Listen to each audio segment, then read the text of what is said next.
Laura. The name my husband Ethan used to call out so sweetly every morning. The name he whispered into my ear on long nights, as if I was his whole world. But tonight, I heard my name in a different way. Not from his mouth, but from a secret conversation, in a cold, unfamiliar tone. I woke up in the middle of the night, the bed beside me cold. Ethan wasn't there. At first I thought maybe he was in the bathroom or downstairs getting a drink. But as I was about to turn over and go back to sleep, a faint sound reached my ears. A whisper, low but clear in the stillness of the night. I sat up, my heart pounding. Ethan's voice, careful, controlled. But what sent a chill down my spine was the next sentence. She still doesn't suspect anything. My breath caught. It felt like an invisible hand had clutched my heart. That feeling, the one I had dismissed every time I saw Ethan hastily lock his phone screen when I entered the room, or when he dodged my questions about work, all of it rushed back, crashing over me like a wave. I quietly got out of bed, my bare feet touching the cold wooden floor. I followed the whispers to the door of his home office. A sliver of light peeked through the crack. I tiptoed closer, pressing myself against the wall, trying to hear more clearly. Yeah, I've already transferred it. Going as planned. Almost done.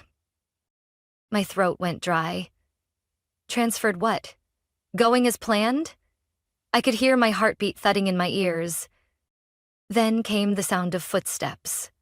I panicked and rushed back to bed, pulling the blanket up over myself. A few seconds later, the bedroom door opened gently. Ethan walked in as if nothing had happened.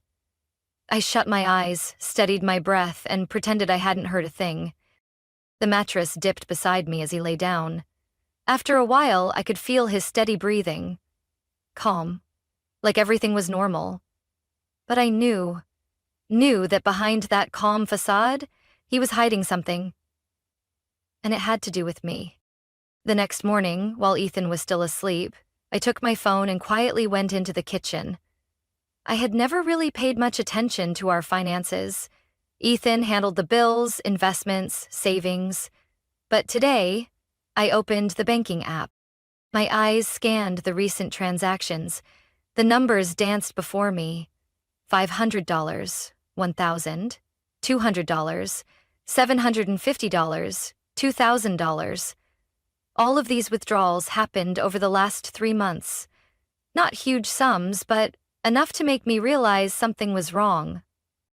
I gripped the edge of the counter, trying to steady my breathing.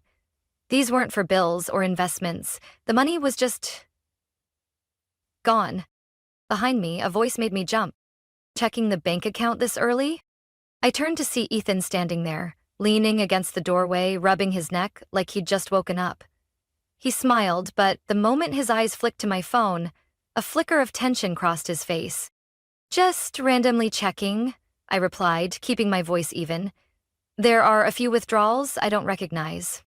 Ethan walked over, poured himself a cup of coffee, took a sip before answering casually. Oh, those are just some small investments. I forgot to tell you. I looked at him, searching for any sign, any little hint that he was lying. But Ethan had always been a great actor. I nodded, asking no more. But a different feeling was rising in me now. Not doubt, but a terrifying certainty. That evening, I watched Ethan more closely. He was texting nonstop, always placing his phone face down. He stepped outside to take calls, whispering like he didn't want to be heard. And then my chance came. Ethan stood up, said he was going to shower, and he did something he had never done before. Left his phone on the table. I waited a few seconds, keeping calm before I picked it up. The screen lit up with a new message. Sender, Elia Morrow. Message, just make sure she stays in the dark. Almost done. My hand tightened around the phone. My heart stopped. Elia Morrow? Who was that? And more importantly, what did almost done mean? My whole body went cold as I set the phone back on the table. I could hear the water running in the bathroom, But in my head, there was only one thought. Ethan wasn't just hiding something.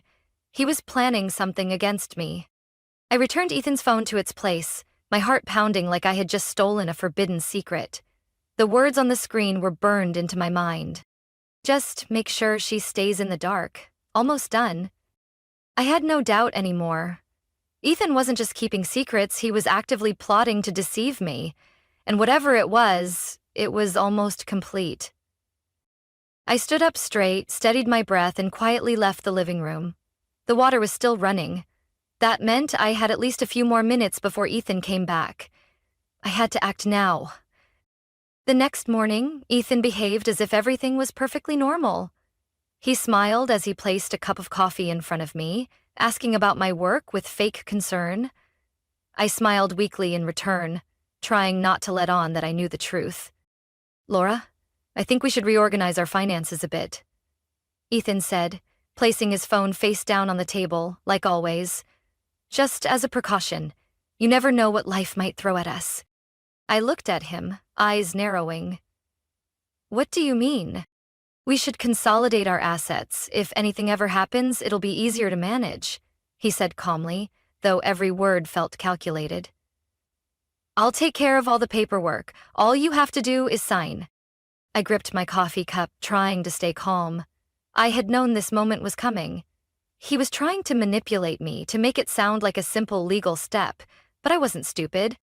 I smiled, nodding slowly. "Sounds reasonable. Can you show me the documents first?" I saw a flicker of surprise in Ethan's eyes.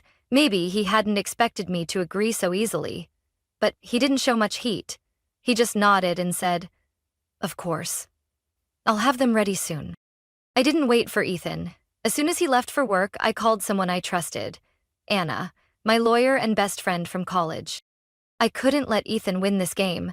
I needed to protect myself before he made his move. As I told her everything, Anna listened silently. When I finished, she said only one simple sentence. "Laura, you need to move your assets immediately." I knew that. I'd been thinking about it all night, but hearing Anna say it made me even more sure. "We'll set up a trust," she continued. "Transfer everything of value into your name under it. Ethan won't be able to touch a cent." I nodded. "Do it." It took us less than 3 days to finalize everything. The apartment, savings accounts, investment shares, everything was protected. Now, no matter how hard Ethan tried, he couldn't take anything from me. 4 days later, Ethan came home earlier than usual. He sat down in the chair across from me, his face full of importance. I knew the moment had come. "Laura," he began, placing a stack of documents on the table. "I think we need to have a serious talk." I stared at the pile of papers in front of me. I had already guessed what they were, and I was ready. "I want a divorce," Ethan said, his voice calm, as if he had rehearsed that line 100 times. I raised an eyebrow, showing no surprise. "Really?" There was a flicker of hesitation in his eyes, but he quickly regained his confidence. "I think it's for the best. We've grown apart. I don't want things to get more tense." I stayed silent for a few seconds, then slowly pushed the papers back toward him. "Before we talk about this, there's something you should know." Ethan frowned. "What is it?" I took a deep breath, looked him straight in the eyes, and said clearly, word by word, "But I've already moved all of my assets."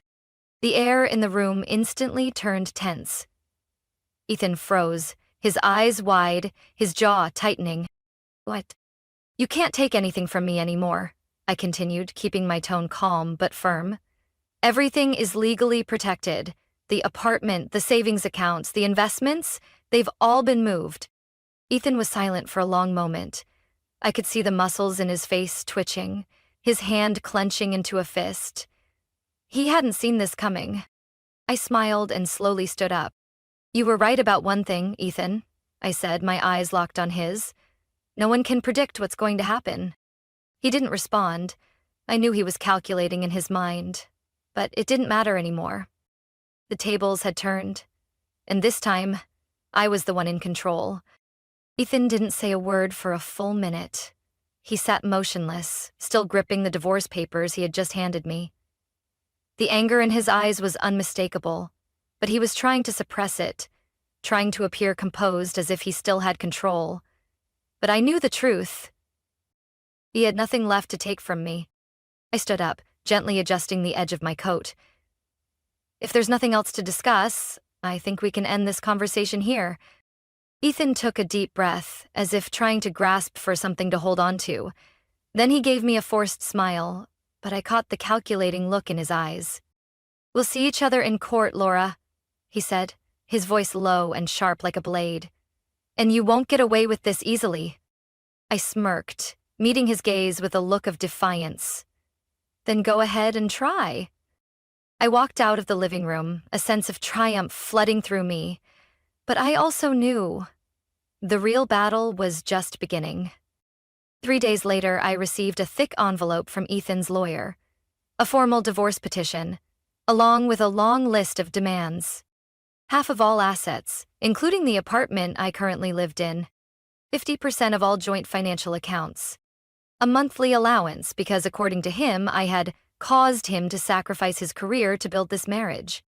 I laughed out loud when I reached the last line.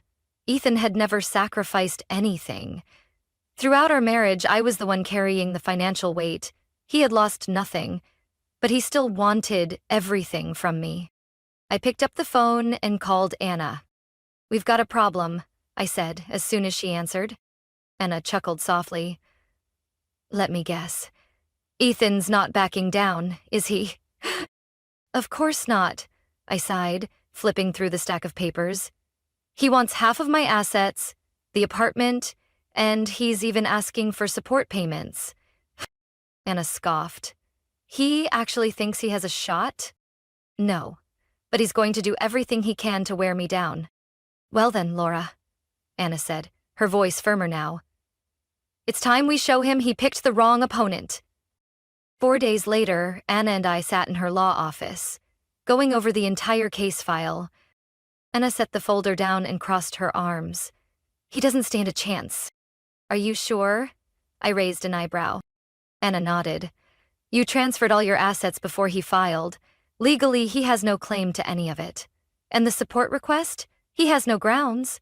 Your income was always the primary one in the marriage." I let out a breath of relief, but before I could enjoy it, my phone buzzed.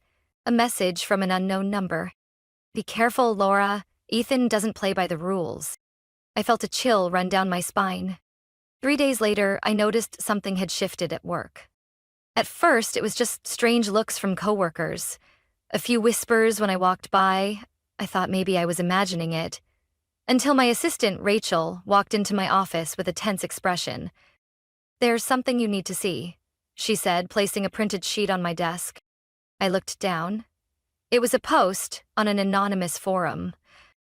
"A CFO embezzling company funds to hide money from her husband during a divorce. Can someone look into this?" Below were dozens of comments. Some were baseless rumors, but one made my stomach turn. "I know who it is," Laura T. I looked at Rachel, rage bubbling in my chest. "Ethan is behind this," I said coldly. Rachel nodded. "No doubt. And if this spreads, it could damage your reputation." I took a deep breath, trying to stay calm. I couldn't let Ethan destroy my career. "I need to see Anna now," I said, grabbing my phone. "We're not letting him get away with this." I met Anna that evening. When I told her everything, she frowned. "He's trying to use character assassination," Anna said. "He wants you to lose your patience and make a mistake." "I won't let that happen," I said firmly. Anna nodded. "Then we fight back." I looked at her, my eyes blazing with determination. "Do you have a plan?" Anna smiled. "First step, we send him a legal cease and desist letter. If he spreads one more lie, we sue for defamation and intentional damage to your reputation." I felt a fire ignite inside me. Ethan thought he could tear me down with lies? He was wrong. I looked at Anna, a sharp smile on my lips. "Then let's begin." 3 days later, while I was sitting in my lawyer's office, Anna held a folder with a piercing look in her eyes. "What is it this time?" I asked, trying to contain my frustration at her serious expression. Anna slid a document across the table to me. Ethan just filed a lawsuit accusing you of financial fraud. I froze. What? Specifically, he claims you embezzled money from your joint accounts before transferring your assets. Anna continued, her tone calm but tense. And it's not just him. There's someone else listed as a co-plaintiff. I opened the file, and my eyes landed on a name I had seen before. Ilya Morrow. A cold shiver ran down my spine. Ethan wasn't doing this alone. He had an accomplice. Who is Ilya Morrow? I asked, my voice dry. Anna crossed her arms. We've looked into him. He's known for creating fake financial documents. He's been tied to a few lawsuits, but no one's ever had enough evidence to charge him. I took a deep breath, flipping through the documents Ethan had filed in court. These numbers, these aren't my transactions, I snapped, furious. Anna nodded. That's what we suspected, but Ethan's trying to make it look legitimate. If we don't move quickly, this could get serious. I clenched my fists. Ethan couldn't win. I had come too far to protect myself, and I couldn't let him ruin it all with lies. Can we prove these documents are fake? I asked. Anna gave a faint, sharp smile. Not only can we prove it, but we're going to turn it to our advantage. Anna immediately handed the case over to a forensic financial expert. A week later, she called me into her office. You're going to like this, she said, her eyes glinting with a rare hint of satisfaction. I sat down, waiting. Anna placed a new file in front of me. They made a major mistake. The transactions Ethan claims you made all have timestamps from before your financial account even existed. I blinked, my heart racing. What do you mean? Anna tapped on a page showing a list of bank statements. This account was opened in July, but in the documents Ethan and Ilya submitted, there are transactions from May. They were too confident and didn't double-check their data. I stared at the numbers in front of me, then slowly a smile spread across my face. They just destroyed themselves, I whispered. Anna nodded. We're not only going to dismiss this accusation, we're going to sue them for defamation and presenting forged evidence in court. I took a deep breath, feeling a wave of excitement wash over me. Ethan had dug his own grave. 3 days later, Anna officially filed the countersuit with the court. Defendant Ethan Reynolds, along with accomplice Ilya Morrow, knowingly submitted falsified evidence to the court with the intent to defame and financially harm the plaintiff, Laura Thompson. Not only that, we also demanded compensation for damages. Ethan wasn't just going to lose, he was going to pay for every lie he had told. That evening I was sitting on the sofa, enjoying a rare moment of peace with a cup of coffee, when my phone buzzed. Unknown number. I answered the call. A growling voice came through. You think you're so smart, don't you? I smirked. Hello, Ethan. I'm guessing you just got the notice from your lawyer? I swear, Laura, you're going to regret this, he said, his voice seething with anger. You have no idea who you're messing with. I leaned back, my tone fearless. No, Ethan. You're the one who doesn't know who you're messing with. I heard heavy breathing on the other end, then the line went dead. I set the phone down on the table, the smile still lingering on my lips. Ethan could threaten me all he wanted, but I had seen the truth. He was desperate, and I wasn't going to stop until he paid for everything he had done. The courtroom was thick with tension. I sat upright, eyes locked on Ethan standing across from me. He was sharply dressed, tailored suit and all, but his face betrayed his unease. He was trying to appear confident, but I saw his hands gripping the edge of the table, fingers white from the pressure. The judge flipped through the documents in front of him, his eyes thoughtful before he spoke in a steady voice.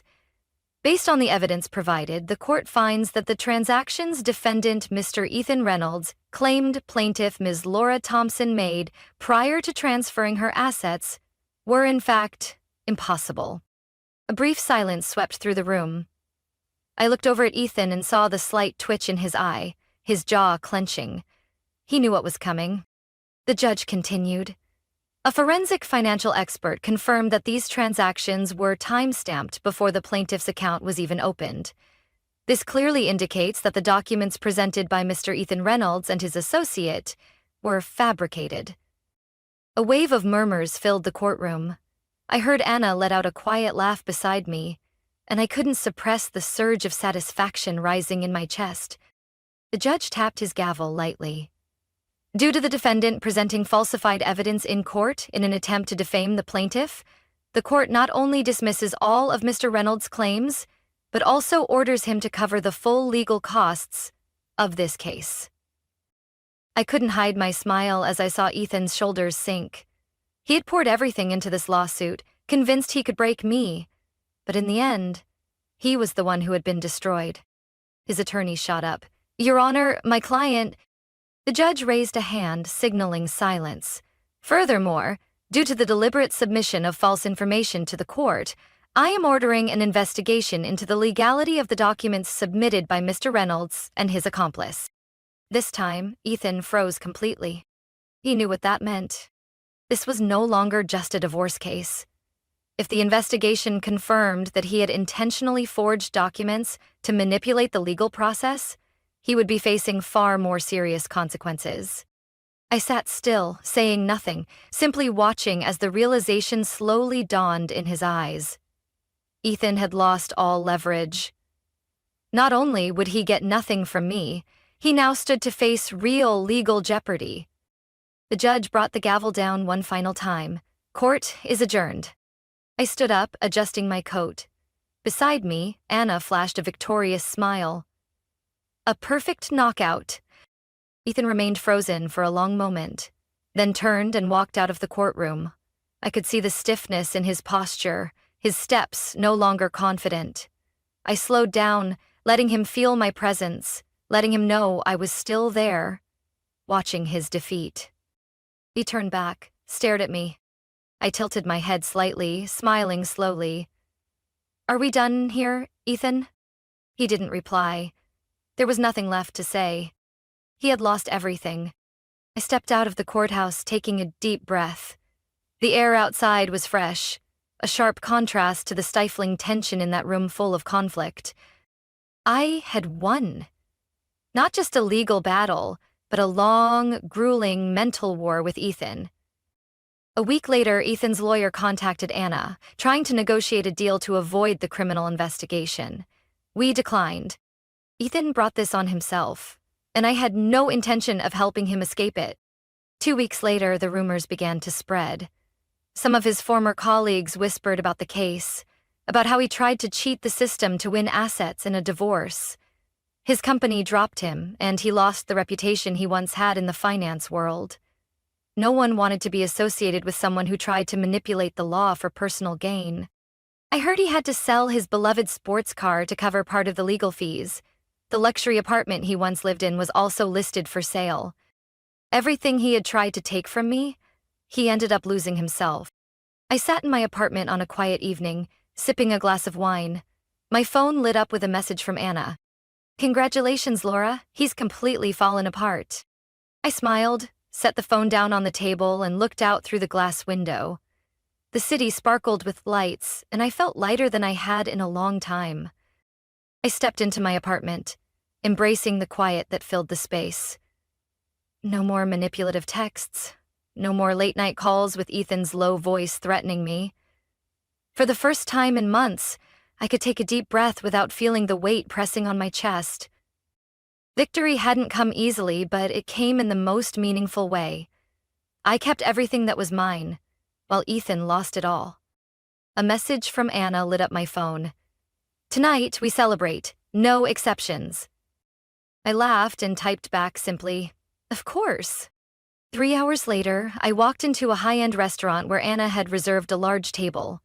My close friends were already there, chatting and holding glasses of wine. As I entered, applause broke out, and Anna stood up, raising her glass toward me. "This is for Laura, the one who taught us all a valuable lesson. Never underestimate a smart woman with a plan." I laughed and clinked my glass against hers. The wine touched my tongue, smooth and rich with the taste of victory. Beatrice tilted her head at me, her eyes sparkling. How does it feel knowing he has nothing left? I set my glass down and smiled. Honestly, relieving. But more than anything, free. Beatrice nodded, her expression full of empathy. You made it through, so what's next? I took a deep breath, soaking in the atmosphere, the gentle rhythm of the city pulsing just outside the window. Nothing was holding me back now. No one else controlled my life anymore. Enjoy life, I said with a soft smile. And never let anyone have that kind of power over me again. Everyone raised their glasses in agreement, cheering. I looked around the table. My friends who had stood by me from the beginning, who had seen me hit rock bottom and then rise stronger than ever. After the celebration, I walked alone along the avenue, my heels tapping lightly on the stone pavement. Chicago at night had its own kind of beauty, the golden lights from tall buildings reflecting off the streets, creating a dreamy glow. A cool October breeze brushed past, bringing with it a crispness that kissed my skin. I pulled my coat tighter, not from the cold, but to savor every second of this freedom. My phone buzzed with a message from an unknown number. This isn't over. I stared at the screen, then smirked. I didn't need to guess who it was. Without hesitation, I tapped the number and hit block. I was fully in control of my life now. No more Ethan. No more ghosts of the past haunting me. I stood on my balcony, gazing out at the glittering city lights that stretched to the horizon. The air tonight felt fresher, lighter, as if I had finally removed the weight I'd been carrying on my shoulders for so long. My story with Ethan had finally come to an end. I had won. But this victory wasn't just legal or financial. I had reclaimed myself. Some life lessons arrive in the harshest ways. I once believed Ethan was someone I could trust, someone I could build a future with. I ignored the warning signs, thought love and trust could conquer everything. I was wrong. Not everyone is who they appear to be. Even those we love most can betray us in ways we never imagined. But more importantly, real strength isn't about avoiding betrayal. Because no matter how careful, how loving, or how much you give, some people will still take advantage of your trust. What matters is what you do afterward. Do you let it destroy you? Or do you rise, stronger and wiser? I chose the second path. What I went through wasn't just a legal battle with Ethan. It was a crash course in protecting myself, both financially and emotionally. I used to believe that love meant sharing everything.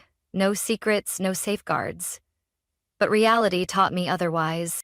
Protecting yourself doesn't mean you don't trust anyone. It means understanding that trust must come with preparation. Especially in relationships tied to finances, having a clear plan isn't a lack of love. It's how you ensure that no matter what happens, you'll still stand strong. Ethan thought I'd be an easy pawn to control. He planned, manipulated, and believed I'd crumble under pressure. But he was wrong. I stayed calm, made a plan, and struck back at the right moment. There's a special power in managing your emotions, in not letting someone else dictate your fate. Ethan tried to put me in a weak position, but his overconfidence and haste exposed the cracks. And I used those cracks to bring him down. I took a sip of wine, letting the subtle bitterness linger on my tongue. The past was behind me. In front of me lay a future I owned. It may have taken me a while to realize it, but from now on, I would never let anyone control my life again. I would never allow myself to be put in a position where someone else held the power to decide my fate. I had learned to protect myself. I had reclaimed the life I should have always owned. And I would never lose it again. Life isn't always fair, and sometimes the people we trust the most are the ones who betray us. Laura's story isn't just about a divorce lawsuit. It's a lesson in trust, preparation, and self-protection. In every relationship, especially when finances are involved, never lose control over your life. When faced with betrayal, stay calm, make a plan, and strike back at the right time. Because sometimes the greatest victory isn't revenge, it's reclaiming yourself. Laura's story is a powerful reminder that no one should ever lose control over their own life. What do you think of how she handled the betrayal? Share your thoughts in the comments. Don't forget to follow the channel for more real-life, inspiring stories about life and family. Under the soft yellow glow of the Christmas tree, the room was filled with the scent of gingerbread and cinnamon. The light from the fireplace danced across the old decorations my mom had kept since I was a child. Outside, snow fell quietly, leaving a hazy layer over the window pane. But the cold I felt didn't come from winter. It sat deeper, in my chest, in the quiet tightness between the smiles and hopeful glances. Everything about this Christmas felt uncomfortably familiar. And just like every year, I knew exactly what was about to happen. My mom, in a bright red robe, stood in the middle of the living room with such satisfaction that you could feel it even before she spoke. She held a small box, wrapped in shimmering gold paper and tied with a delicate white bow. My dad sat beside her, a cup of tea in his hand, his face thoughtful but his eyes full of pride. And at the center of it all, just like always, was Lauren, my sister. Lauren sat perfectly poised on the couch, red nails tracing the rim of her hot chocolate mug, her silky blonde hair flawlessly in place. Her smile was part excitement, part certainty that the best thing in the room would always belong to her. Mom stepped forward, placing the gift box into Lauren's hands, her voice brimming with excitement. "We've been planning this gift for a long time. You deserve it." Lauren blinked, then slowly began unwrapping the paper, just enough to let everyone feel the anticipation in each movement. She always knew how to stretch a moment so that all eyes stayed on her. Even before seeing it, I already knew it would be something special. Not just an ordinary gift, and I was right. As the final piece of wrapping fell away, the small box opened to reveal a gleaming silver key nestled in black velvet. Lauren gasped, a sharp breath escaping as if she'd just been handed the rarest diamond in the world. "I can't believe it!" Her voice soared, as perfect as a line from a luxury commercial. My mom placed a hand on her shoulder, voice full of pride. "Sweetheart, this is the key to your new home. We bought you your own apartment. Now you have a place of your own." The room erupted in congratulations. My dad nodded in approval. Lauren threw herself into both of their arms, repeating, thank you," as if she had just received the greatest gift of her life. I sat silently. In my lap was a small white envelope, no heavier than a single sheet of paper. No shiny box, no elegant bow. Just a plain envelope, unmentioned, no one waiting for me to open it. I didn't even need to look inside to know there was nothing special. Dad had handed it to me quickly, like a chore he had to check off. No warm gaze, no trembling voice of emotion. Just a nod and a hollow phrase. "This is for you." I ran my finger along the edge of the envelope, feeling the thin, weightless paper inside. Meanwhile, Lauren was still holding up the key like it was a royal crown. She beamed, pure joy shining in her eyes without a hint of restraint. And I just quietly clenched my envelope. Because I knew exactly what it meant. It wasn't just a half-hearted Christmas present. It was a statement, a reminder, a message that didn't need to be spoken. In this family, Lauren was the most important one. And I was just the leftover. I tightened my grip on the envelope, feeling the paper so fragile it might tear with the slightest squeeze. But I didn't open it. There was no need. I already knew what was inside. A lifeless card, maybe with a small check, just enough for my parents to tell themselves they still cared, but not enough for me to think I actually mattered. Lauren kept smiling, holding the key up like it was a piece of fine jewelry. I quietly looked away from the scene. I didn't want to see anymore. Because I knew, if I kept watching, the memories would start flooding back, and I didn't have the strength to hold them off. I closed my eyes for a moment, letting the memories take me. My 9th birthday. I had been excited all week, planning a little party by myself. I didn't ask for much. Just a small cake, a warm dinner with my family, and maybe a little present. But that morning, Mom told me Lauren had a big rehearsal for her upcoming ballet performance. "You know your sister needs to focus on her performance, right? Opportunities like this don't come often. she said, her voice light, like it wasn't a big deal. I nodded, swallowing the disappointment curling in my chest. So instead of a birthday party, I sat alone in the kitchen, baking my own cake. I spread the frosting and tried to decorate it with little chocolate flowers, telling myself the cake was enough. But that night when I blew out the candles, alone, while everyone talked about Lauren's rehearsal, I realized something. It wasn't that they forgot my birthday. They just didn't care. 8th grade science fair. I had spent weeks building a wind turbine model, a project so detailed that even my science teacher was impressed by its precision. When the results came in, I won first place. That sense of pride lasted only a few minutes, until I realized my parents weren't in the crowd clapping. I stood on stage, hands trembling as I held my certificate, scanning the audience. But no one was there. Later, when I got home, Mom didn't even remember the fair was that day. "We had to take Lauren to an audition. You know those chances don't come easy," she said, not even looking up from her phone. Dad just nodded, like it wasn't worth talking about. And I quietly tucked the certificate into a drawer, where no one ever mentioned it again. Senior year scholarship. I used to think if I tried just a little harder, if I achieved something truly big, they'd have to see me differently.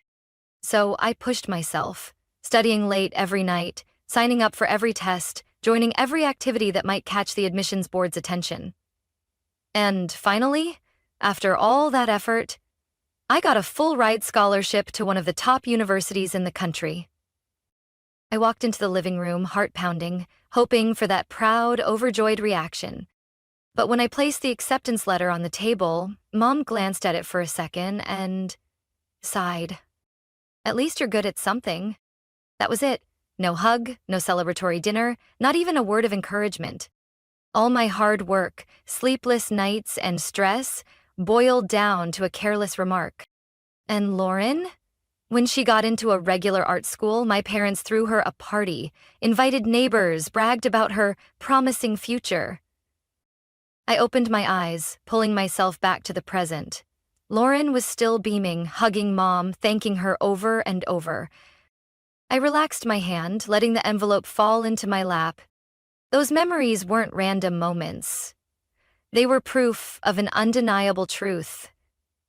I had never mattered in this family. Lauren was the shining star, and I was just a shadow. But what they didn't know was that shadows had their own kind of power. This year, I wouldn't let them do it again.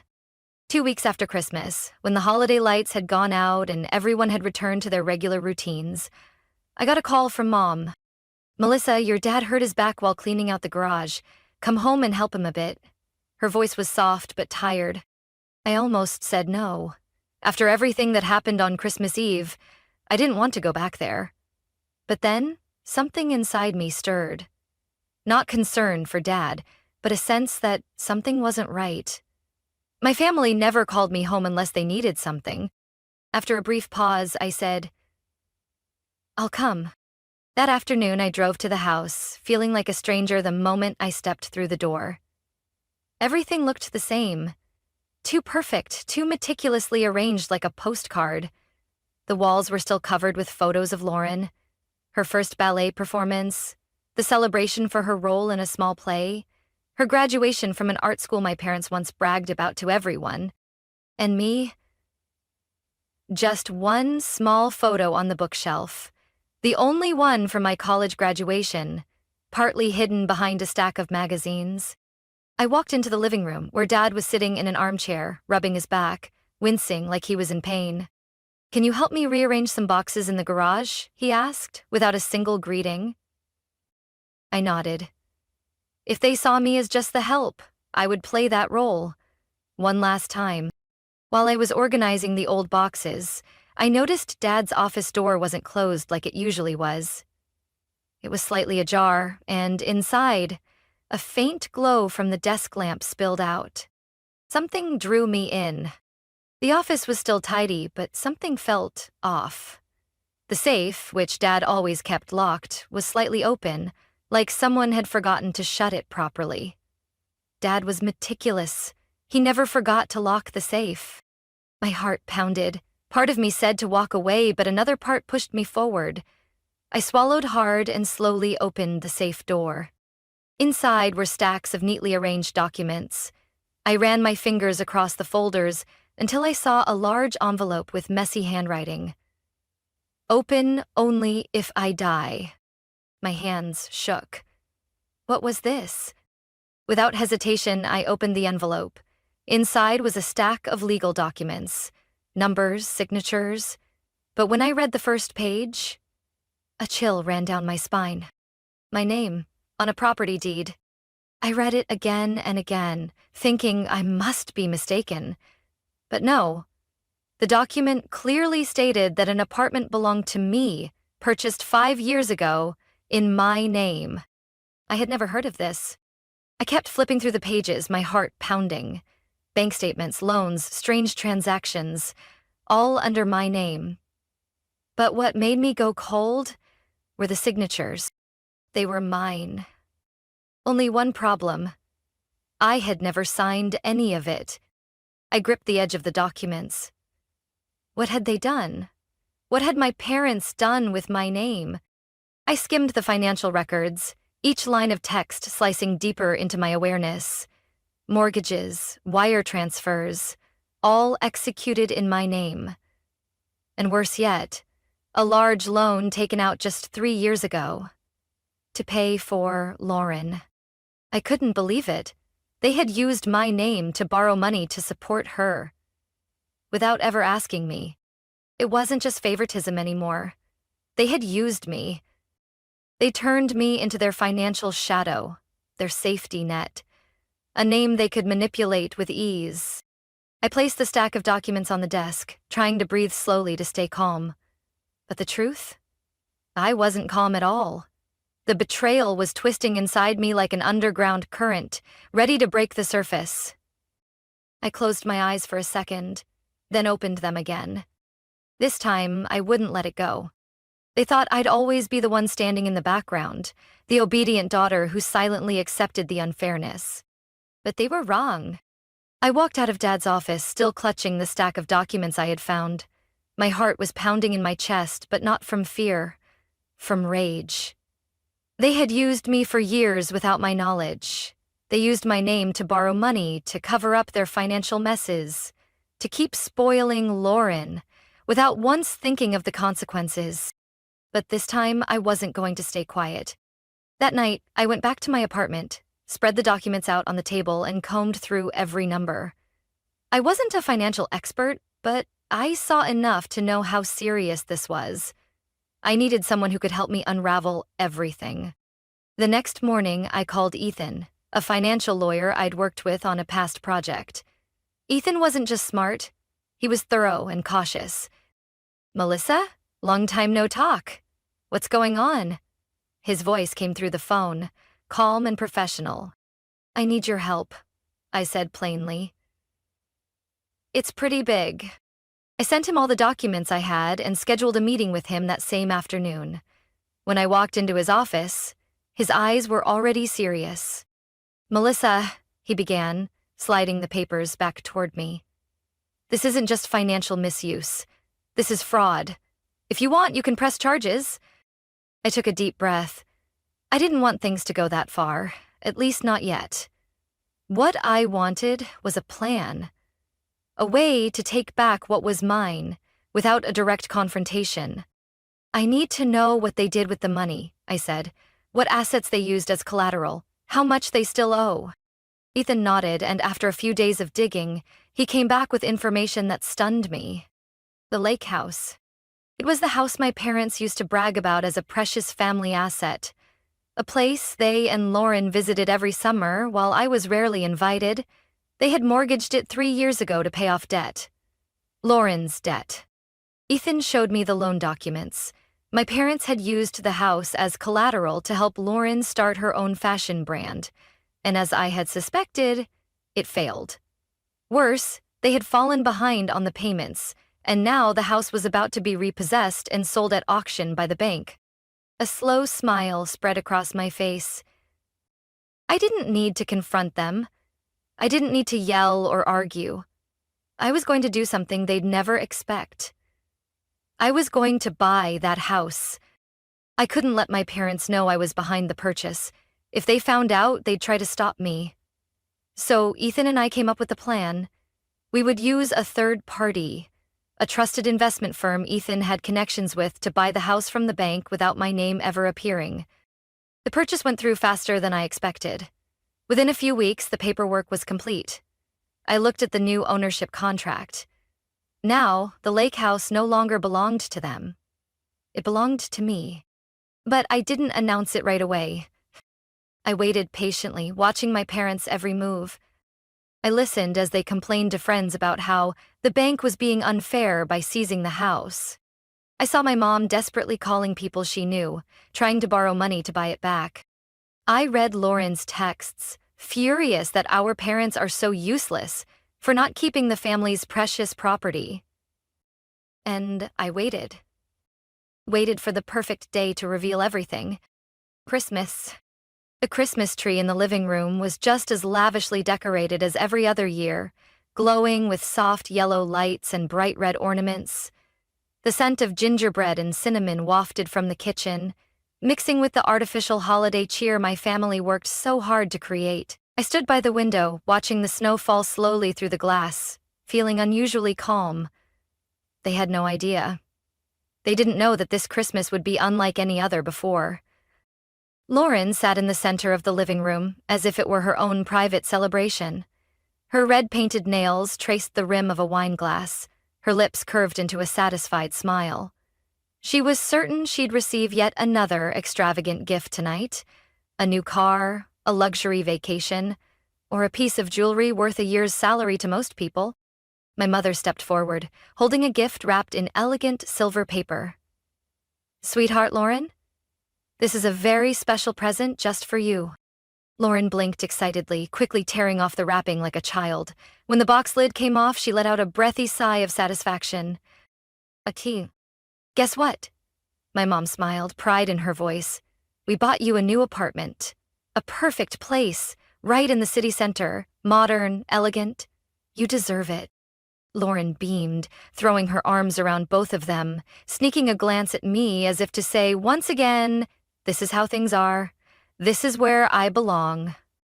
I clenched my fists in my coat pockets. They hadn't changed. They never would. But that was okay, because tonight, everything would be different. I waited until the laughter and congratulatory chatter about Lauren's gift died down. Once everyone had returned to their seats, I stood up slowly and pulled a small white box from my bag. "I have a gift for you too," I said, my voice calm but echoing in the room. My dad frowned as he took the box from me. It wasn't wrapped in shiny paper, no bow, no decorations. Just a plain box. But I knew what was inside was worth more than any gift they'd ever received. He opened it and pulled out a thick envelope bearing a law firm's logo in the corner. "What's this?" he asked, flipping open the stack of documents. It took exactly 3 seconds. My mom stared at the pages, her eyes widening as she realized what she was looking at. Lauren leaned forward, trying to read the bolded lines. The room fell completely silent. A moment ago, Lauren had been glowing. Now she stared at me, confused, waiting for an explanation. My dad turned the pages over and over, as if hoping the content would somehow change. But it didn't. It was clear from the very beginning. I was the legal owner of the lake house. The house they once called their treasure, the house they used to show off to their friends, the house they secretly mortgaged to pay off Lauren's debts. And now it belonged to me. My dad took a deep breath, gripping the papers so tightly his knuckles turned white. "Melissa, this can't be right." "It's completely legal." I sat down, crossed my legs, and looked straight at them. "You couldn't keep up with the debt. The bank seized the property. And I bought it through a third party." My mom's mouth fell open, but no words came out. Lauren shook her head over and over, like she'd just heard the most absurd thing in the world. "No way. That house has always belonged to this family." I met her gaze, my voice steady and firm. "Lauren, let me make this very clear. It's not this family's. It's mine. The air in the room grew heavy. My mother began to tremble, her eyes darting around, searching for a reason, a way to fix this. "We can work something out," she said, voice hopeful. "We can find a way to keep the house." I tilted my head slightly, a cold smile tugging at my lips. "No?" My dad slammed his hand on the table, his eyes burning with fury. "Do you even know what you're doing? That house is part of our family." I raised an eyebrow, leaning forward, my voice sharper than ever. "Family? Are you talking about the family that used my name to take out loans? The family that forged my signature to cover up Lauren's mistakes? The family that's treated me like I was invisible?" My mom went pale. Lauren stared at me in shock. Finally, my dad muttered, his voice low and threatening, "If you walk out of here, you're no longer part of this family." I stood up, grabbed my coat, and walked to the door. Before opening it, I turned around and looked at each person in the room. Fine, because I never truly belonged to this family. Then I slammed the door behind me. Stepping out into the white snow, I took a deep breath. The air was freezing, but for the first time in years, I felt light. I walked away from that house, leaving behind the angry shouts and desperate pleas. The door slammed shut behind me, cutting off everything I had once tried to hold on to. Recognition, affection, or any hope that they would ever change. The snow was falling heavier as I made my way to the car, tiny flakes clinging to my black coat. I opened the door, sat in the driver's seat, but didn't start the engine right away. I just sat there, hands on the steering wheel, staring at the soft yellow lights glowing from the living room window. Inside, I knew everything was falling apart. My dad would be flipping through the documents, searching for some legal loophole to reclaim the lake house. But there wasn't one. I had made sure every detail was airtight and lawful. My mom was probably already on the phone with someone she knew, trying to find a way to negotiate, to find someone who could talk me out of it. But just like always, she wasn't doing it out of love, only because she needed a solution. Lauren. I could imagine exactly how she was reacting. Her blue eyes wide with disbelief, her perfect mouth twisted in rage. She had never imagined a day when something wouldn't be hers. Her whole life, she had believed that if anything ever went wrong, our parents would fix it, would find a way, would make sure she kept everything. But not this time. I started the engine and drove away from that place without looking back once. In the days that followed, my phone buzzed constantly with missed calls and messages from my family. Mom called, Dad called, even Lauren sent long, rambling texts, demanding answers, accusing me, throwing cruel words my way. "Who do you think you are? You've destroyed this family. Give the house back. Our parents spent their whole lives building it. You have no right to take it." Achilles respond. When the threats didn't work, they turned to begging. My mother left a long voicemail, her voice hoarse like she'd been crying. "Melissa, you know we have nowhere to go if we lose the lake house. This isn't just property, it's our family's history. Please, think it over. I'm begging you." I didn't respond. Then came a message from my dad, shorter but laced with anger. "You can't do this to your own family." But what had they done to me all these years? Not once did anyone think they couldn't do this to me. Weeks passed, and the messages started to slow down. News from acquaintances told me my family was in serious financial trouble. They had lost the most valuable asset they ever owned, the one they used as collateral for every previous loan. Without the lake house, the bank wasn't lenient anymore. My mom had to sell off many valuable items to try and cover some of the debt. My dad, the man who once prided himself on holding the family together, was now searching for a job at nearly retirement age. Lauren? She couldn't accept the truth. I heard she had begged our parents to fix it, but they had no way left. I could picture her frantically calling every connection she had, but no one was willing to help. The luxurious life she once took for granted was slowly crumbling. And me, I didn't care. I spent my time fixing up the lake house, turning it into a place that truly belonged to me. No more objects my parents had chosen to show off their status, No more photos of Lauren everywhere. I changed everything, every curtain, every rug, every picture frame. I made it into a space that was mine alone, with no trace of the past. Each morning, I made coffee and sat by the window, looking out over the still lake, listening to birds instead of familiar, cold criticism. No more dinners where I was the quiet shadow beside Lauren. No more hollow glances when I tried to prove I mattered. No more hopeless waiting for the day they might love me the way I deserved. They had lost me a long time ago. Now, I'm no longer the daughter of that family. I am simply myself. The wind swept gently across the lake, carrying a crisp chill of winter. I stood on the front porch of the lake house, a cup of hot tea in hand, and took a deep breath. No more messages, no more calls, no more anger or pleading from my parents or Lauren. Only silence. For the first time in my life, I didn't feel the need to prove anything to anyone. In the early days after leaving my family, I thought I'd feel empty, that a part of me would want to go back, hoping for remorse, an apology, some small sign that they realized what they had done. But then I realized I wasn't waiting for that anymore. What I used to want, love, recognition, the feeling of being valued, had died long ago. And that death didn't happen on Christmas Eve when I walked out. It had started years earlier, in the forgotten birthdays, the missed accomplishments, the countless times I gave my all and still remained a fading shadow.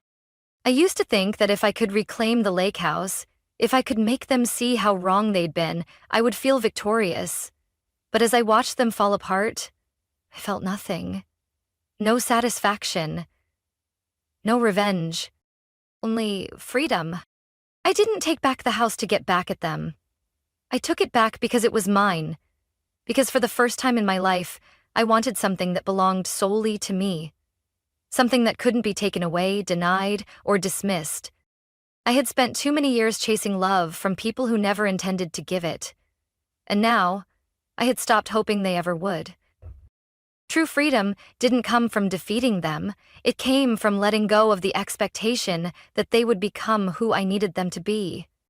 I spent the following weeks restoring the house, corner by corner. Every trace of my family slowly disappeared. I took down Lauren's old pictures and replaced them with photos I loved. I repainted the bland beige walls with warmer tones. I laid down new rugs, chose furniture I actually liked, not things meant to flaunt wealth. Each morning I woke up, made coffee, and sat by the window looking out over the still lake. I didn't think about them anymore. I didn't wonder what they were doing, if they regretted anything, or if they realized what they had lost. Because it didn't matter anymore. I used to believe that freedom came when I could look them in the eyes and prove I was stronger, that I didn't need them. But it turns out, freedom came from something much simpler. Not thinking about them at all. No longer letting them control my emotions. No longer feeling the need to react to anything they did or said. My life now didn't include them. And I felt more at peace than ever. One late afternoon, as I was walking around the lake, my phone buzzed, an unknown number. I stared at the screen, that old feeling briefly returning. Anxious, uncertain, expectant. But this time, I simply smiled and didn't answer. I didn't need to know who it was. Maybe it was my parents. Maybe it was Lauren. Maybe it was someone from my past. But I had left the past behind. And this Reese's story isn't just about betrayal or revenge. It's about reclaiming self-worth. In life, many people spend years chasing validation from those who will never truly value them. But freedom doesn't come from making others regret. It comes from letting go of empty expectations and choosing yourself. When we stop waiting for love from those who don't know how to give it, only then can we truly be free. Happiness isn't in forgiveness or revenge. It's in choosing to live for yourself. What do you think about Melissa's story? Was she right to take back what was hers and walk away from a toxic family? Share your thoughts in the comments. And don't forget to follow the channel for more powerful, real-life stories about family and life. I stood still in front of the reception desk, my heart pounding in my chest as if it wanted to escape. Under the warm golden light of the Wyndham Hotel's grand ballroom in Chicago, neatly arranged name tags with gold-trimmed edges and bold capital letters lay in perfect rows. My fingers trembled slightly as I picked one up. Ashley, the disappointment of the family. I blinked. Once, then again, as if my eyes were trying to erase the words in front of me. But no, they remained, brazen and cold, just like the stares I had endured for over a decade. No one stood nearby. No apologies, no explanations. Just laughter ringing out from the bar inside, where I knew exactly who was laughing the loudest. A laugh I could never forget because, throughout my teenage years, it had always accompanied sharp, veiled remarks. I didn't need to turn around to know it was Evelyn, my father's second wife. The woman who was always impeccably made up, with voluminous blonde hair and a saccharine smile that sent chills down my spine. She had perfected the art of making me feel small, out of place in the very home I once called my own. I tightened my grip on the name tag, feeling the hard plastic press against my palm. A part of me wanted to throw it to the ground, stomp on it, and walk away. But I knew Evelyn was watching me, waiting for me to react, to lash out, to cause a scene, so she could smirk and say, "See? She never grew up." I took a deep breath. Then, with deliberate calm, I set the name tag back on the table as if it meant nothing. But the truth was, I had just set down the last drop of patience I had left for this family. My father's 60th birthday party, Walter Simmons' grand celebration, was being held in the largest ballroom of the hotel, dripping with extravagance. Crystal chandeliers cast dazzling reflections over white cloth tables adorned with elegant candelabras and tall-stemmed red roses in glass vases. Everything exuded opulence, as if the event wasn't meant for loved ones but for the elite to congratulate themselves. I stepped into the ballroom, feeling the cold not from the air conditioning but from the sheer invisibility I carried with me. No one turned to greet me. No one called my name. I was a stranger in a sea of glittering guests, shaking hands, clinking glasses, exchanging pleasantries, without sparing me a single glance. I scanned the room, searching for my father, and then I saw him, standing at the center like a statesman. He beamed as he listened to Julian, Evelyn's son, boast about his new job at a top financial firm in New York. Beside him stood Camilla, Evelyn's youngest daughter, gleefully waving her hand to show off an engagement ring to the surrounding guests. My father lifted his head, his gaze passing over me for less than a second, but that was all it took for me to understand he hadn't been expecting me. He hadn't wanted me here. A quiet chuckle escaped my lips, bitter like unsweetened lemonade. What had I been hoping for? A hug? A simple, "Ashley, I'm glad you came, how foolish of me." I veered left toward the drinks table. Grasping a glass of mocktail, I steadied my hands, refusing to let them shake. I didn't want them to see me as weak. I didn't want them to know they had won again. "Oh, Ashley, is that you?" Evelyn's voice cooed beside me, smooth as velvet yet lined with thorns. I turned. She wore an emerald green evening gown, a classic pearl necklace, and bold red lipstick. Her smile was flawless, so perfect, it was eerie. "It's been a while," I replied, my voice light but firm. She tilted her head, her gaze sweeping over me. "What a surprise that you made it. With the freelance work you do, I suppose your schedule is quite flexible." I knew what she meant. No fancy title, no fixed salary, nothing that met the Simmons family's standards. I hadn't even responded when Evelyn lightly patted my shoulder and leaned in, her voice a mere whisper. "By the way, that name tag was adorable. Someone prepared it just for you." I followed her gaze and immediately understood what she was referring to. I wasn't angry. I wasn't even shocked. I felt only one thing, finality. Because today I would no longer stay silent as I had in years past. I used to believe I was my father's whole world.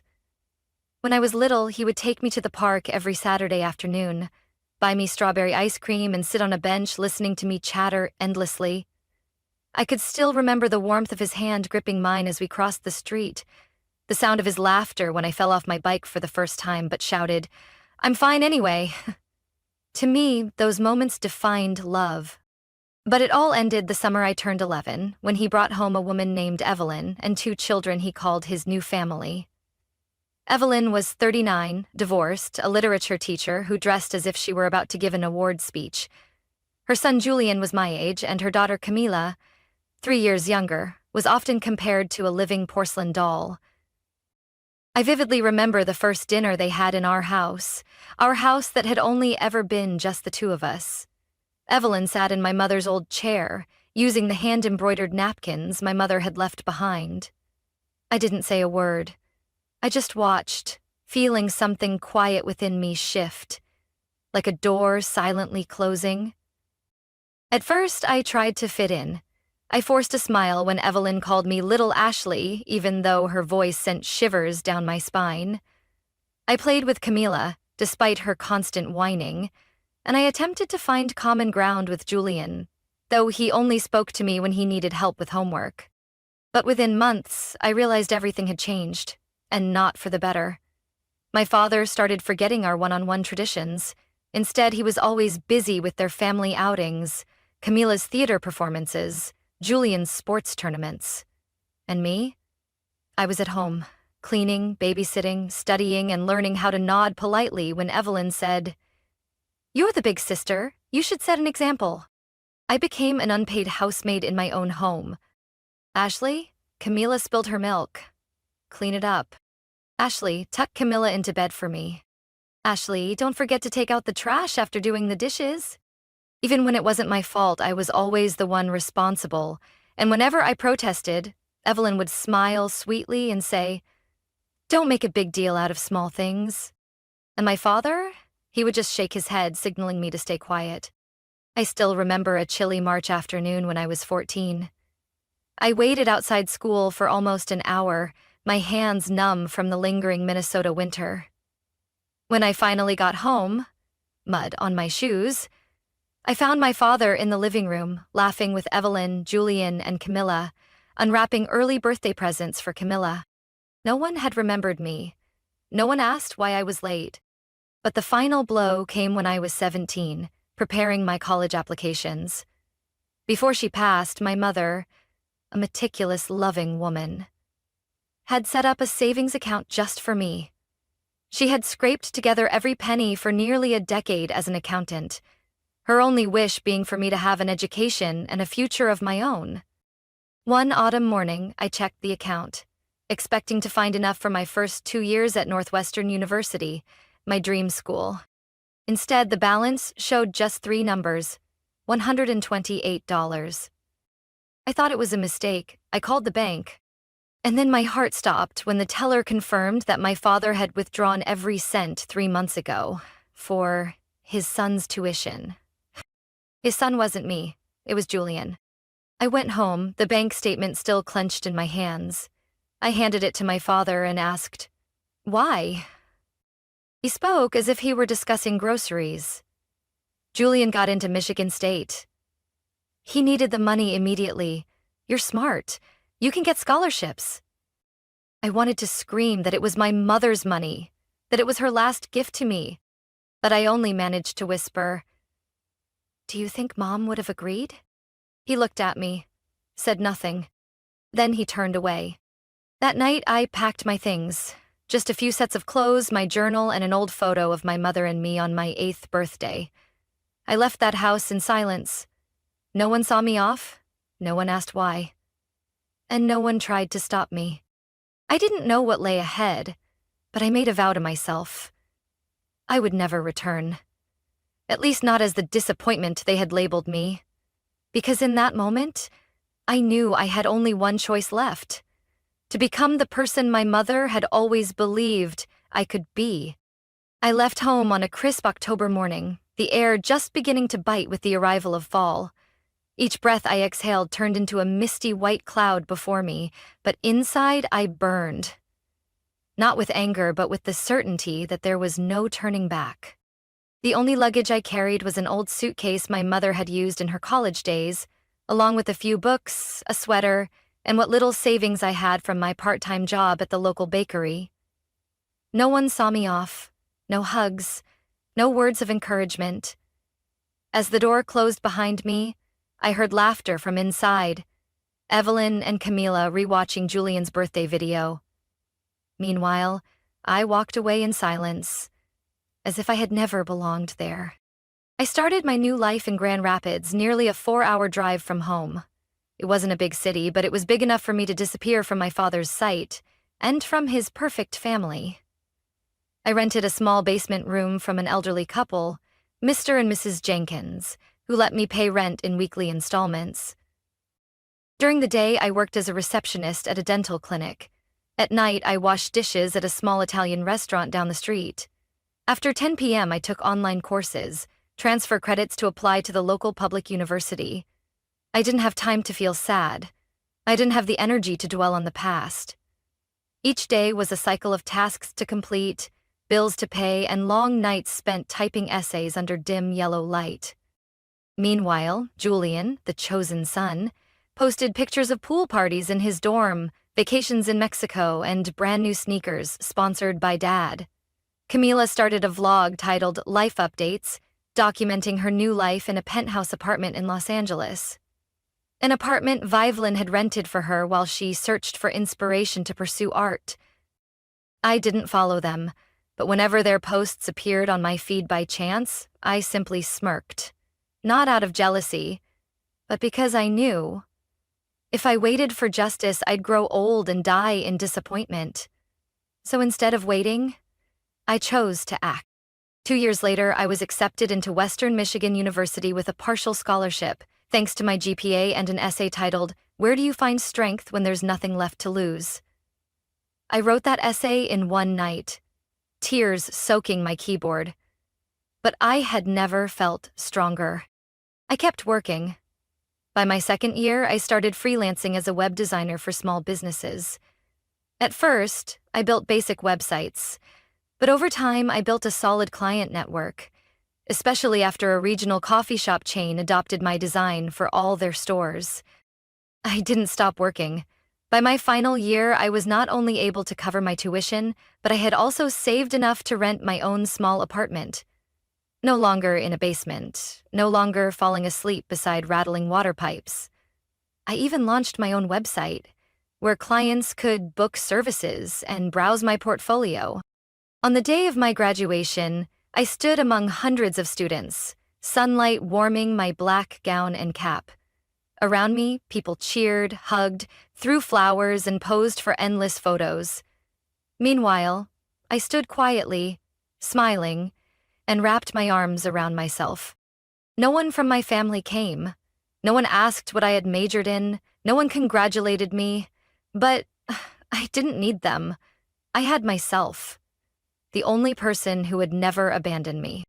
After the ceremony, I walked home alone, bought myself a small cake and a smoothie. I lit a candle, took a picture, and wrote in my journal, "I did it." Without anyone. For the longest time, I thought they had forgotten me. After all, I had cut off contact. But I was wrong.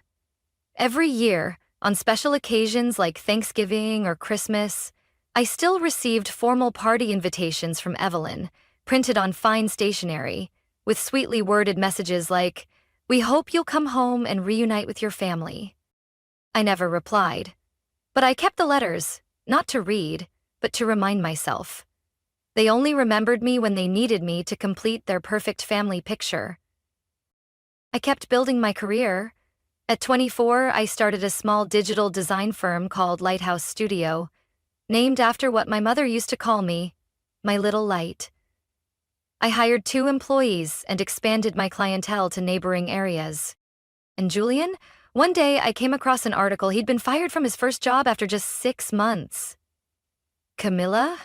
She shut down her vlog after a flood of negative comments, accusing her of wasting money without producing real art. As for me, every morning I brewed coffee, opened my laptop, reviewed new contracts, and reminded myself, I don't live to prove anything to them. I live to keep my promise to myself. To never go back to where I started. I once believed that if I became successful enough, if I proved myself, they would look at me differently. But I was wrong. So many times. Even though I had been gone for nearly 6 years, I occasionally showed up at major family gatherings, mainly due to pressure from my mother's side of the family. They still believed in family above all, not knowing or refusing to acknowledge that this so-called family had left me alone in the freezing cold without a second thought.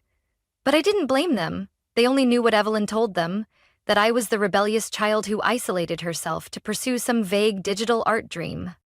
On Christmas Eve of my 25th year, I received a call from Aunt Carol, my late mother's younger sister. "Ashley, at least come to Christmas dinner. For me," she said, "it would make me happy if you came." I had 1,000 reasons to say no. But I owed her too much. From the times she secretly slipped me lunch money in high school, to her short but heartfelt holiday texts. I couldn't refuse. So I went. It was a bitterly cold night, snow covering the path leading to my father's mansion. The house was lit up like always, strings of colored lights glowing, a massive Christmas tree nearly reaching the ceiling, decked out in golden baubles and red ribbons. I stepped inside, and almost instantly the cold outside was replaced by another kind of chill, the one in Evelyn's gaze. "Oh, Ashley, you made it," she said, her voice laced with mock surprise. "It's good to see you finally remembered your way home." I didn't respond, just nodded at a few familiar relatives. Aunt Carol rushed over and hugged me, her warm smile the only thing keeping me from regretting my decision. The dining room was meticulously arranged, a long table draped in red velvet, candlelight flickering against crystal glasses, and a perfectly curated spread of traditional holiday dishes. Julian sat at the head of the table, boasting about his recent company-sponsored business trip to San Francisco. Camilla flaunted her new art collection, currently exhibited at a modern gallery in Santa Monica, a connection Evelyn helped arrange. My father sat in the center, looking like the ruler of a small kingdom. When I stepped into the dining room, he glanced up for a brief moment, then turned away, as if I were nothing more than a passing breeze. Dinner passed in the suffocating atmosphere I had long grown accustomed to. I ate in silence, ignoring the pretentious conversations. But I knew it was only a matter of time before they turned their attention to me. And right on cue, after dessert was served, my father set down his glass and turned to me, his deep voice cutting through the chatter. "You're still doing that little design thing, right?" I looked up, meeting his scrutinizing gaze. Every eye at the table was on me, waiting for my response. Or rather, waiting to see me fumble. "Yes," I said, keeping my voice steady. "I still run my digital design firm. This year, I signed a contract with a nationwide hotel chain." For a few seconds, no one spoke. Then Evelyn let out a soft chuckle, her voice dripping with faux sweetness. "Sounds impressive. Strange, though. I don't recall seeing your name in the papers." Julian laughed loudly, adding, "Or is it still just designing websites for that little bakery down the street?" I didn't answer. I didn't need to. My father crossed his arms, took a slow sip of his drink, and said, "You're smart. I won't deny that. But if you had listened sooner, joined me at the company, you'd have a real position by now. The way you do business, it's too unstable." I looked at him, really looked at him, for the first time in years. And what I saw in his eyes wasn't concern or worry, no matter how much he tried to make it seem that way. It was fear. Fear that I could succeed without him.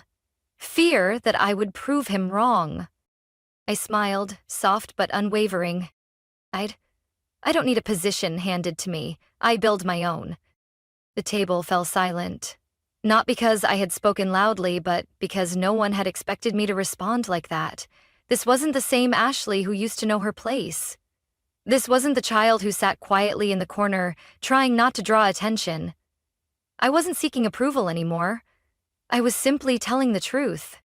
That night, as everyone cleaned up and the children gathered around the tree to open presents, I left that house in silence, just as I had when I was 18.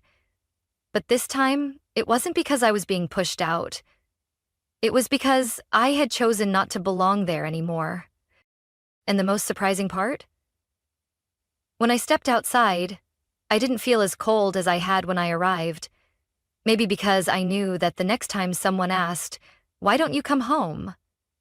I would smile and answer, "I have a home of my own." I was still standing there, right by the reception desk at my father's 60th birthday party, staring at the name tag. Ashley. The disappointment of the family? The chandelier above cast shimmering light onto the marble floor, but all I felt was a deep, lingering chill. Laughter rang through the air, glasses clinked, and soft jazz melodies floated from the live band in the corner.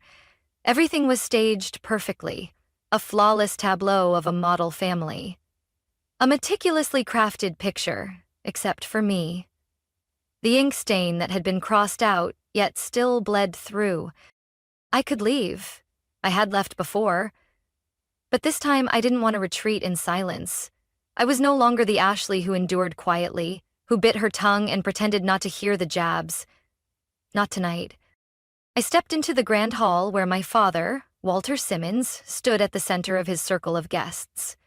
Dressed in a gray suit, silk tie, holding his wine glass as if he were delivering a presidential speech. Evelyn stood close by, her hand lightly touching his arm whenever he said something that made the guests laugh. I walked straight to the bar and took a glass of water. I didn't need alcohol to make me strong. As I turned back, my eyes met Camilla's. She stood with a group of people, probably social media influencers. Her expression wavered between curiosity and disdain. Then Julian noticed me too, exchanging a pointed glance with his mother.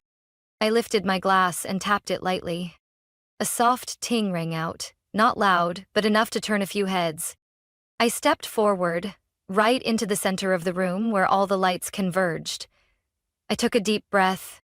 "Sorry to interrupt the celebration," I said, loud enough for everyone to hear, just enough to make the surrounding chatter die down. My father's eyes widened for a brief second before he raised an eyebrow, about to say something, but I continued before he could.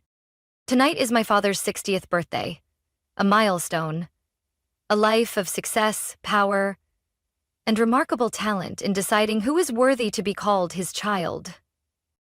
The air thickened. A few whispers spread through the crowd. Evelyn straightened her posture, pressing her lips together. "Some of you may not know," I went on. "I'm Ashley, the only daughter of Walter Simmons. But judging by how he treats me, you'd think I was just another stranger at this party." I lifted my chin, locking eyes with him. "Your daughter, the one erased from family photos. The one you never showed up for at a single graduation. The one you scoffed at whenever my career was mentioned because it didn't align with what you wanted." No one spoke. I could hear my own heartbeat, but my voice remained steady. Tonight, someone left me a gift. A name tag labeled, "The Disappointment of the Family." How thoughtful, how creative. But if you thought that would make me bow my head, then you forgot one thing. I have learned to stand tall, without any of you holding me up. I turned to Evelyn, my voice lower, colder. "Evelyn, you've spent over a decade trying to erase me. From dinner tables, from photo frames, from college funds, from my father's trust. But you forgot one thing. I'm still here. I exist. And I am not afraid of you anymore." Evelyn's eyes flashed, but she said nothing. I shifted my gaze to Julian and Camila. "Julian, Camila, you had everything. Favoritism, money, opportunities I could only dream of. But I wonder, without my father's backing, how far would either of you really go?" I placed my glass on the table beside me. Gently, firmly. "Dad," I said, calling him that for the first time in years. For so long, I only wanted one thing: to be seen as myself, not as a replica of someone else, not as a mold you created. But I understand now. That will never happen. I smiled, a light, razor-sharp smile. And I also understand I don't need that to keep moving forward. I took a step back, turning away, my gaze sweeping over the entire room. The stunned faces, the uneasy whispers, the discomfort in their eyes. I hope you all enjoy the rest of the party, I said, louder this time. Because this will be the last time you see me. No one stopped me. No one dared. I left the room, the door closing softly behind me. Cold, but not as cold as the years I had spent being forgotten. I stepped outside, tilting my head up. The Chicago night wind howled, but I had never felt more at ease. Freedom had never been clearer. The doors to the banquet hall shut behind me in a strange silence, as if the world inside had been severed entirely. I walked down the long hallway, my heels clicking against the marble floor. Cold, final, no more music, no more dazzling chandeliers, no more scrutinizing gazes clinging to me like they had for years. There was only me, and the sweet quiet of freedom. I got into my car, sitting in the driver's seat without starting the engine. The streetlights cast a faint glow onto the windshield, reflecting my face in the rearview mirror. Not the girl who once longed for her father to turn back. Not the girl who wished Evelyn would change. Not the girl who hoped Julian or Camila would treat her like family. I looked into my own eyes and saw something I had never seen so clearly before. My phone vibrated. A message popped up from Evelyn. Ashley, you embarrassed the entire family. That behavior was absolutely unacceptable. I didn't bother reading the rest. The next message came from Julian. So childish, always playing the victim. Then Camila. If your life is hard, that's your choice. Don't blame anyone else. I scrolled through them silently. No anger, no tears, just a quiet nod to myself. I did the right thing. Then the last message made me pause. The sender, Dad, call me, we need to talk. I set my phone down on the seat beside me and started the car. The engine purred softly in the quiet night. I drove away from the hotel, following the riverbank where city lights shimmered over the rippling water. No destination in mind, just the need to get away, to let my mind breathe for once. By the time I arrived at my small apartment, the clock was nearing midnight. I locked the door, hung up my coat, and turned on the warm yellow light in the living room. The space was modest but tidy, carefully curated. Every piece of furniture, every bookshelf, every chair, every framed picture was something I had chosen for myself. A reflection of the life I had built with my own hands. My phone continued buzzing. Messages, missed calls, social media notifications, all from them. No apologies, no concern for how I was feeling. Just blame, outrage, and demands for me to come back and take responsibility for their humiliation. I opened my contacts, scrolling through the names one by one. Evelyn, blocked. Julian, blocked. Camilla, blocked. And finally, my father, blocked. Silence. Like shutting a door that should have been closed long ago. The next morning, I woke to birds chirping outside my window. No notifications, no messages dragging me back into an old reality. I brewed coffee, played soft jazz, and opened my laptop to start work as usual. But I knew everything was different now. Mid-morning, an unfamiliar number appeared on my screen. I hesitated for a few seconds, then answered. A familiar voice spoke, calm but with a clear effort to restrain itself. Ashley, it's your father. I exhaled slowly, closing my eyes for a moment. I know. Not even one call? Not even a word? I said nothing. Then, slowly, I replied, What do you want to say? A heavy sigh came through the phone. You went too far last night. No matter how upset you were, you shouldn't have made a scene in front of everyone. People are talking. My reputation... Your reputation? I cut him off. My voice wasn't raised, but it was firm.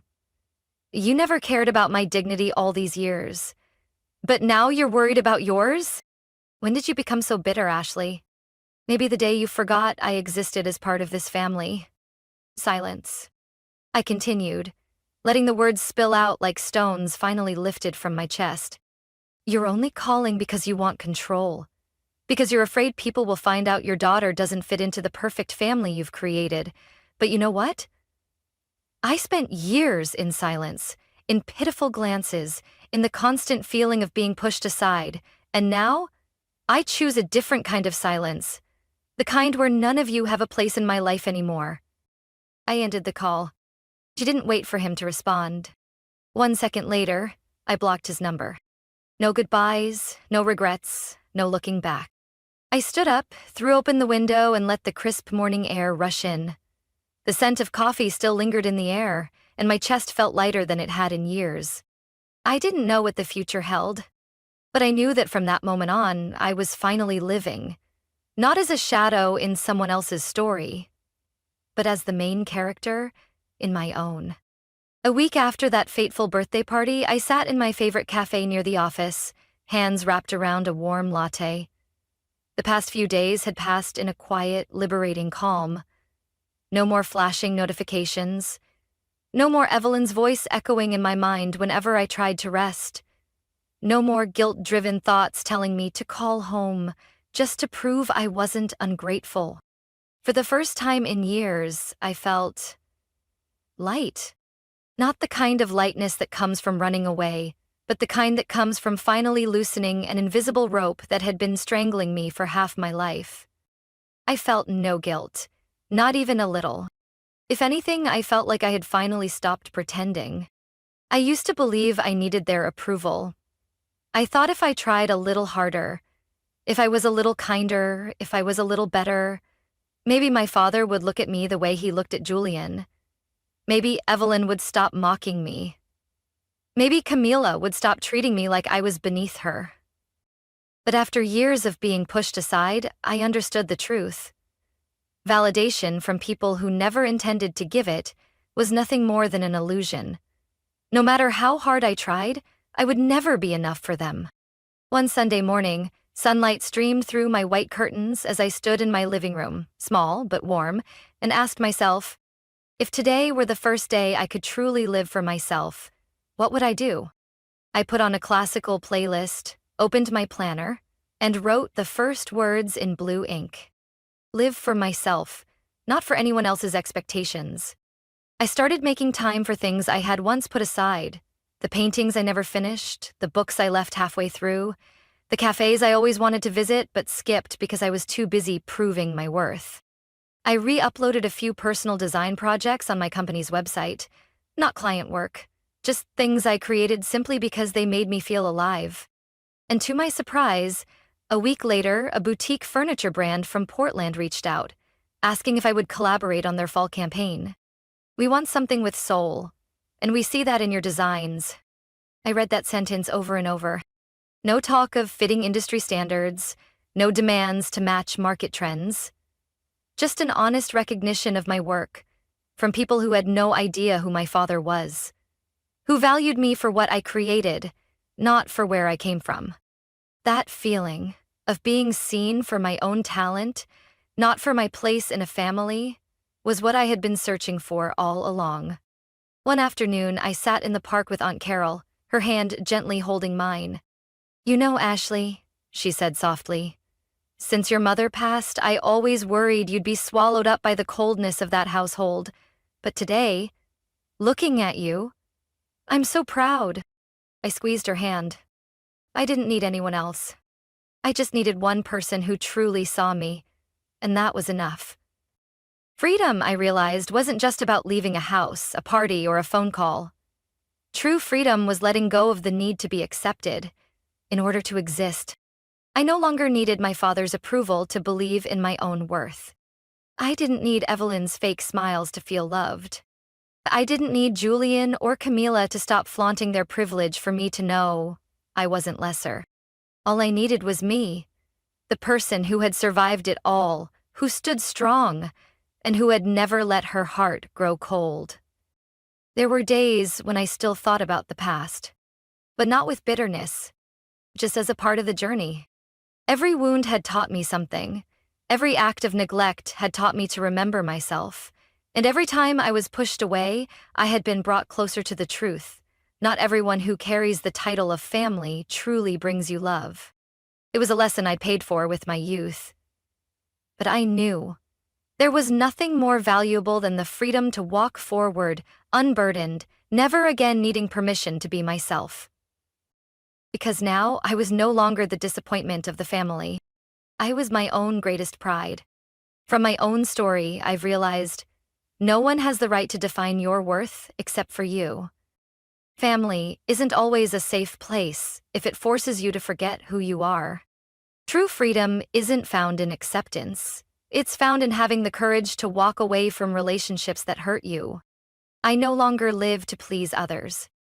Now I live to honor myself, the person who endured it all and never looked back.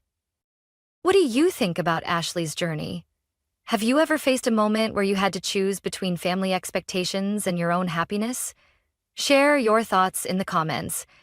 And don't forget to follow the channel for more powerful stories about family, resilience, and self-discovery.